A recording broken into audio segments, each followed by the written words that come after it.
VS கோடில் எப்படி folder open பண்ணுறதுன்னு பார்க்கலாம். டெஸ்க்டாப் ஓப்பன் பண்ணி அதில் ஃபோல்டர் க்ரியேட் பண்ணிக்கிறேன். ரைட் கிளிக் பண்ணிக்கோங்க. அதில் நியூன்னு இருக்கும், அதை கிளிக் பண்ணதுக்கப்புறம் அதுக்கிட்ட ஃபோல்டர்னு இருக்கும், அதை கிளிக் பண்ணிக்கோங்க. இப்போ ஃபோல்டர் க்ரியேட் ஆகிரும். இப்போது அதுக்கு ஏதாச்சும் நேம் வச்சுக்கோங்க. நான் நியூ வெப்னு க்ரியேட் பண்ணியிருக்கேன். இப்போ நான் VS கோடுக்குள்ளே போய்க்கிறேன்.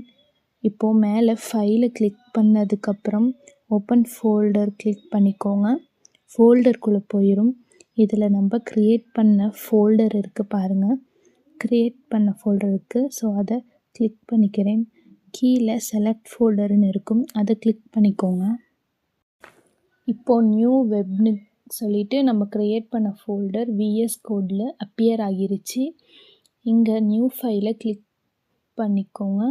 இப்போது நான் இங்கே HTML கோட் பண்ணுறதுக்கு link.html ஃபைலை ஓப்பன் பண்ணிக்கிறேன். இப்போ நம்ம HTML கோட் பண்ணிக்கலாம். நெக்ஸ்ட் வீடியோவில் HTML அண்ட் CSS எப்படி லிங்க் பண்ணுறதுன்னு சொல்லிட்டு பார்க்கலாம். பாய்.